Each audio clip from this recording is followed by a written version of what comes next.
नमस्कार दोस्तों, मैं रिंकू।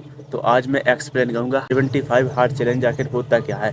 75 हार्ट चैलेंज को एकदम बेसिक से समझते हैं कि इसमें आखिर ये होता क्या है और इसे करना कैसे है। तो 75 हार्ट चैलेंज में हम डेली के 5 टास्क को कंप्लीट करते हैं, जिसमें से पहला टास्क ये होता है कि इसमें हमें रोज़ एक सेल्फी लेनी होती है, और दूसरा टास्क ये है कि इसमें हमें 2 वर्कआउट करने होते हैं। 45-45 मिनट के एक वर्कआउट आउटडोर में करना होता है, मतलब उसे खुले मैदान में या घर से बाहर करना होता है, 4 दीवार के अंदर नहीं कर सकते, जैसे कि जिम वगैरह में।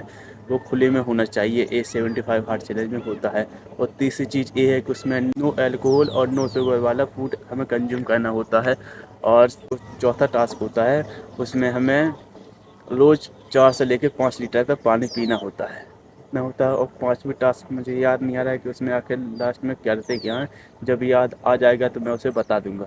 और मुझे आज 75 हार्ट चैलेंज में मुझे पता है, मैं उसके अकॉर्डिंग नहीं चल रहा हूँ। मैं 75 हार्ट चैलेंज में कुछ अलग ही कर रहा हूँ, जैसे कि मैं सुबह 4:30-5 बजे तक 4:30-5 तक जागता हूँ। उसके बाद वही फ्रेश वगैरह होकर पानी पी कर निकल जाता हूँ अपने वर्कआउट में अपनी मैं थोड़ी बहुत रनिंग करता हूँ। उसके बाद सूर्य नमस्कार करता हूँ उसमें, और फिर कुछ पुशअप्स लगाता हूँ, और पुशअप्स लगाने के बाद मैं स्क्वाट करता हूँ और अपना वर्कआउट ख़त्म कर देता हूँ। मैं इतना ही करता हूँ 75 हार्ट चैलेंज में। और आज मेरा 75 हार्ट चैलेंज का 26 डे है। तो मतलब मुझे लगभग लगभग महीने भर होने वाला है 75 हार्ट चैलेंज का। मतलब मैंने 1/3 तो इसे कंप्लीट कर लिया है। अब अब देखते हैं आगे, जितना बच्चा है बाकी वो भी करते हैं, लेकिन जिस जैसे इसे करना चाहिए मैं वैसे नहीं कर रहा हूँ, मुझे पता है। अभी मैं वैसा नहीं कर पा रहा हूँ, क्योंकि अगर मैं वैसे करूँगा तो फिर उसमें आगे और बहुत सी ऐसी प्रॉब्लम होंगी। मतलब प्रॉब्लम तो उसमें कुछ नहीं है, लेकिन अभी मैं बेसिकली ये बोल सकता हूँ कि उसमें अभी नहीं कर सकता हूँ। मैं 75 हार्ट चैलेंज को एक अपने तरीके से कर रहा हूँ, और इसमें कोई बुराई भी नहीं है। अगर तुम वैसा जैसा 75 हार्ट चैलेंज है, अगर तुम वैसा करना चाहते हो तो वैसा भी कर सकते हो, वो सबसे अच्छा है। तुमने वैसा नहीं कर पा रहे हो तो जितना तुमसे बन रहा है तुम उतना करो। वो कहते हैं ना कि something is better than nothing. तो जितना तुम कर सकते हो कम से कम उतना तो करो एटलीस्ट। तो कुछ तो होना चाहिए करने के लिए। चलो तुम जितना उसमें है उतना नहीं कर पाए, जितना तुम कर सकते हो उतना करो। और हाँ, ठीक रहेगा, इससे तुम्हें फ़ायदा होगा। फ़ायदा ये होगा कि इससे तुम्हारे अंदर डिसिप्लिन बिल्ड होगा। और एक बार जब डिसिप्लिन आ जाएगा तो फिर धीरे धीरे चीज़ें आती जाएंगी, और जैसे जैसे चीज़ें आती जाएंगी मतलब तुम सीखते जाओ, ग्रो करते जाओगे। तो आगे बहुत सी ऐसी चीज़ें हैं, फिर धीरे धीरे तुम इसे 75 हार्ट चैलेंज को कंप्लीट कर लोगे।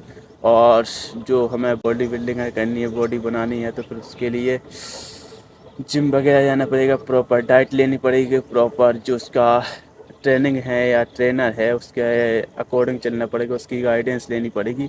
और ये सब करना पड़ेगा। अगर जितने इन सब से बचना चाहते हो, मतलब बचना क्या है, अगर बॉडी बनानी है तो ये सब करना ही पड़ेगा।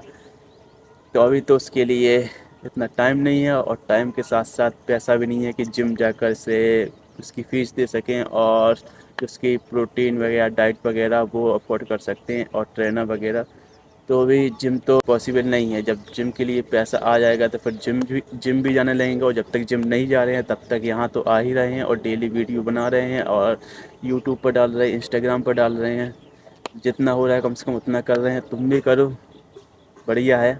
करते रहो, और करते रहना ही, आगे बढ़ते रहना ही हमारा जो मोटिव है, मतलब लक्ष्य है, गोल है, जो हमारा आगे बढ़ते रहना ही हमारा गोल है। और इसे हम फॉलो करते रहेंगे, और अच्छा है, जो भी है ठीक है। चलो जितना तुमसे हो सके कम से कम उतना करो, ठीक है, बढ़िया है। मतलब मैं यही बोलना चाहता था, अच्छे से अभी एक्सप्लेन नहीं कर पा रहा हूँ, मुझे भी पता है। चलो मिलते हैं हम अगले वीडियो में, धन्यवाद।